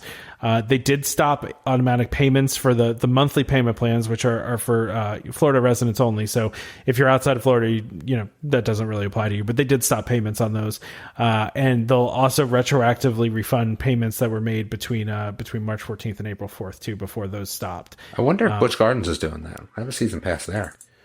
I've seen other theme parks doing it, so you should check into that for sure, because I think Universal did the same thing, and I believe SeaWorld was also doing the same thing as well. So I don't know. You maybe check. Oh wait, we did say 5 pins, just so you're aware. We did say 5. Okay, we can give out 5 pins. Was it a random thing, or was it? It was going to be random. Yeah, it is random. I think that's the only fair way, unfortunately. We do have our favorites, though. Ooh, who's your favorite person on the group? What's that? Who's your favorite person in the group? Oh, don't do that. That's probably. I was waiting to see if I could get Tom to answer that. I was going to tell him I'm not going to say that. Let me think about it. Anybody that wants to kiss our butts, and then you get a pin. That's talk about how great we are. Yeah. We did say if you put a review out there for us on you'd get double chances, so we have to cross reference that as well. Man, that sounds like a lot of work. I feel like that's I feel like it's a Damon project. I don't know. Wow, I could do that though. I mean, I'm busy with work, so you gotta figure that out. I can multitask. All right, I'll make a spreadsheet. Everybody. All right. Yeah, if you figure it out, I'll send them out. Okay. I will get it done quickly too. I'll get it done fast. Okay. So anyway, so that means you might get them by December for Christmas. They'll come in time for Christmas. No, they'll come faster. I promise. So. So those of you out there that have, that have annual passes, I think this is a good thing that Disney's doing, and I know a lot of the parks are doing it. I also know that Disney took a long time to make this decision, and man, people will criticize companies in general for doing this kind of stuff. Sometimes things have to be figured out and planned out and built. Sometimes you got to build websites, you got to build processes. There's time that, this is all, Trevor, you're running around crazy at your job because all this last minute stuff, I'm doing the same at mine. And it's because we're trying to get all this stuff done as fast as we can for our various businesses, that need this stuff done now, but it takes time to develop all this stuff. So I understand. But I also understand people are, like I said, people are losing their jobs and people can't afford this stuff anymore. And I understand it's tough. But they're doing the right thing here, I think. Yeah. So this is probably going to sound, a lot selfish, and also being that hindsight's 2020. If I kind of wish I had renewed my annual pass back in January, because even though we weren't going until October, I could have still had the annual pass. And with them offering partial refunds, I mean, that could have... You could have gotten some money back? I could have potentially gone for cheaper than what it would have cost me for actual park tickets. Well, I was looking at renewing, for this next trip, and then, thinking, okay, is it going to be worth it? But then I looked at an 8-day ticket, and it's almost the same as what it would cost for me to renew. So I'm like, all right, I'll just renew then. I'll just renew it, assuming that we get to do the trip in October. So yeah. Can I go back to pins? Because now you got me. Yeah, now you got me all wrapped up in the pins. Pins, by the way, came out amazing. They are awesome. They are really amazing, and they're not nearly as big as we thought they were going to be. So you don't have to work on your muscles to actually have one. So it might still pull at your shirt though, depending on the material. Maybe a little bit. Yeah, they're heavy, but they're not that. So this is what I'm going to say about pins. And again, this is still Tom has to send them out. So instead of we're going to randomly give away 5 pins. But we are going to also then give some pins to people that I think are well deserving of them by their, acts on the group, just, keeping up with the group and, how nice they've been to everyone else in the group and helpful and things like that. Cause I feel like as I was going through that list and going, oh gosh, there's people I really want to give pins to. So we'll do the random 5. And then I think there's probably at least 4 or 5 people that we're going to probably give pins to as well. So Tom's going to have to send out 10 pins. And then after that, there's like a pin hold, but we'll give out a few more based on just, how people, interact with us and things like that. I think that's kind of fair. Cause there's people that I'm looking on this list. I'm like, how can we not give them a pin? Well, and there might be some things in the future that you can do to get pins too. Fun preview there. There you go. Yeah. Wait, so how many, cause Tom, how many pins? You're sitting on 50, right? I do have 50, yes. Okay. I know I've got more than that right now because you got to give Trevor his. So I've got 75 at the moment. Yeah. Gotcha. So we've got some pins. But there's some things we're discussing for the future that might, definitely. That might be a pin worthy I just think that there's definitely some deserving people that we could send them to. Yeah, absolutely. All right, well, I had a couple more topics on here, but we're kind of out of time. But we can really quickly mention, even though Disney shut down, they bought more land. Oh, this is I want Disney to build more and more stuff, so that way they never have to close any rides that I love. Ever again, right? Ever again. It does seem it's weird to me. I think we said this last time they bought land. It seems like anytime any land comes for sale on their border, they just buy it. Like they have a standing order to buy anything. And this one was a cheap one. This is $1 million, which is nothing to Disney, right? So, and it's only 26 acres. What are you even doing with that? Like, it sounds huge, but yeah, but in the scope December one was 235 acres. Yeah. And that one was only $6 million. Look at that! Look at Tom's information here actually becoming useful and relevant. I always give useful. I don't know what you're talking about. But it does seem like they continually add to their buffer of the outside worlds. But and we don't know if they're going to build on any of this stuff. They might. Who knows? I don't know. Yeah. So anyway, I don't think people always read into this though. It's like, well, they're building a new theme park. No, probably not. It's probably for the hotels. Yeah, I'm glad we don't have to. Maybe for nothing. I'm glad we don't have to talk about these theme set pieces for the Guardians of the Galaxy. Damon, there's not a lot to talk about right now, but we filled the time of the show, so that's the good news. I never like to talk about anything that takes Ellen's place. Oh yeah, well that's the thing. So even though Disney is shut down, it seems like because they can't build anything, they're just filing every permit. They're just doing paperwork, right? It's what happens at a lot of jobs, right? If you're not it's super busy, work. it's like get all that admin work done that you've been avoiding, right? Yep.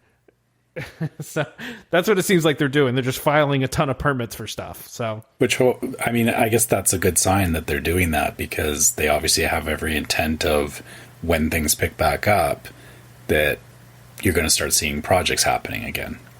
well, that's the thing, right? So they're filing permits for Reflections. A lot of people would look at Reflections and go, well, that's going to get canceled. That's not going to happen. It seems like it's still going to happen. They're filing permits. They're still, doing some behind the scenes work. So, and obviously, I mean, the Guardians ride is way too far along for them to cancel that thing.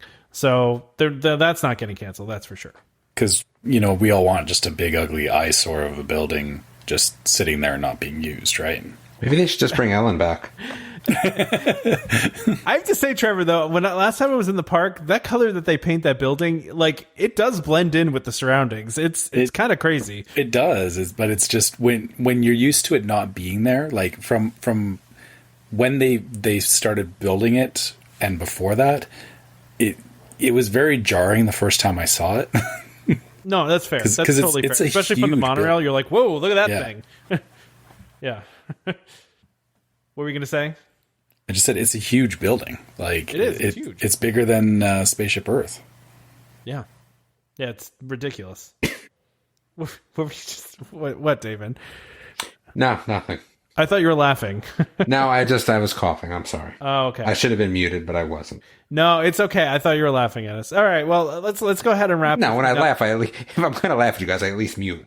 Yeah, that's at least have enough if you're respect going to laugh do that. at us. If you're going to laugh with us, you'll keep the mute off. Okay. Just so you guys know that that are listening to this, Damon's muted a lot of the time. It doesn't mean I'm laughing at you guys, though. Usually means I'm ordering shampoo or something. Yeah, so ordering shampoo, yeah. Did you get your shampoo ordered? Are we good? No, I did not, because what happened was I didn't realize that Amazon makes their own shampoo and conditioner. Well, I'm sure they don't make it, but they have an Amazon brand one. And I was like, I got to delve into that a little bit. Because it's like, instead of being, this is a great conversation, but instead of being like 12 ounces, it's like 22 and 24. And I'm like, well, wait a second, this might be like a bargain. So that's the other thing that's been interesting is like, I've definitely looked at things differently. Sure. And now I'm like, wow, when I come out of all this, I might be like, just like money saving just because I've done a little bit of research.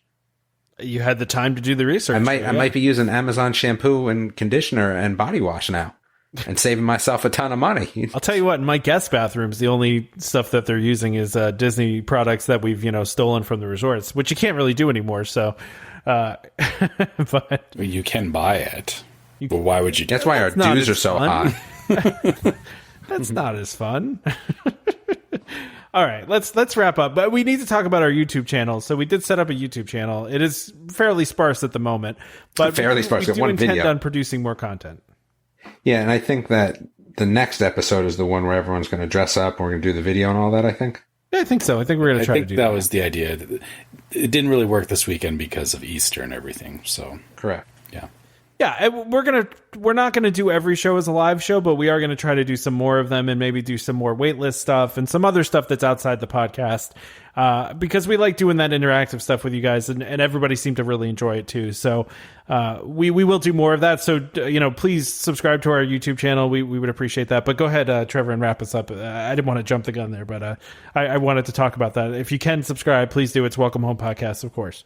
Well, and, maybe if people are subscribing to it, I might actually try and record my sad attempt at making churros this weekend and put it up there, because I don't know. Oh, yeah, do that. That might be entertaining. That would be cool. And yeah, maybe. And the thing you're doing with the pins, Damon, you'll definitely put that up there too, right? Yes. Yeah. So I guess the thing to look for people that are subscribing to that channel is that, obviously, since we're all kind of in separate places, you may see random things coming from each of us at different points. So keep that in mind. I don't know if that's a good or a bad thing yet. Probably a good thing. Yeah. I think it's good to have a variety of weird stuff on there. Exactly. All right. Let's do the wrap up. If you guys want to submit any questions to us or just want to talk to us, you can always reach us at welcomehomepodcast@gmail.com. We love getting your questions, comments, just seeing emails from you guys. It's great to know that you guys want to reach out to us, and we have fun talking to you. And if you like to communicate to us via social media, you can find us on Facebook at Welcome Home Podcast, Twitter, Welcome Home Pod, and Instagram as Welcome Home Pics. Those all feed back to the Facebook page. And again, we're pretty active on Facebook, and we like talking to you guys. You can also go to the website, which is welcomehomepodcast.com. You'll find these episodes posted there, and you will also find a link to the store from there. So if you want to get some Welcome Home Podcast merchandise, that's if you don't want to go through the main website, the store website is store.welcomehomepodcast.com. And yeah, also, like we mentioned, we do have a YouTube channel now, so hopefully we'll have some stuff on there that you guys want to watch. But we'll see. Yeah. And we're going to try to make it interesting. We'll see how this goes, just like everything else. And as usual, if you guys have found us on Spotify, iTunes, or whatever service you're using, we do like the reviews. We like seeing the comments from you guys, and the reviews also help more people find the podcast and hopefully build our community out a little bit more. Yeah, and, of course, don't forget to subscribe to Welcome Home Podcast so you can be reminded every time we release a new episode. You can find us on Apple Podcasts, Google Play Music, Google Podcasts, TuneIn, Stitcher, Spotify, just about any place you can find a podcast. You can find us. Just, of course, search for Welcome Home and look for the one that says Disney and not the other imposter Welcome Homes out there. Only the one that says DVC and Disney. That's the one you want to listen to. So, of course, we're going to have them on the show, though. You know that. I mean, it's like my goal. Yeah, I mean, if you want to book them, let's do it. We'll make it happen. Just a reminder to our listeners, Welcome Home Podcast is for entertainment only. We're not employed by the Walt Disney Company, and as such, any and all opinions we express on the show are our own. So please consult a DVC representative, a Disney cast member for more information about anything we talked about today. As far as health information, probably go to the CDC. That's probably a good place to go, or whatever country you're listening in, whatever your government body is that handles that type of stuff. So huge thank you to DVC Rental Store for sponsoring this show. We really appreciate their sponsorship and their partnership with the show. Join us next time for more Disney Parks discussion and, of course, more DVC talk. We hope to see you all real soon. This is Skipper Albert AWOL, the voice of the jungle, signing off from Welcome Home Podcast on the DVC. We do a huddle when we hit a chair. How she can cuddle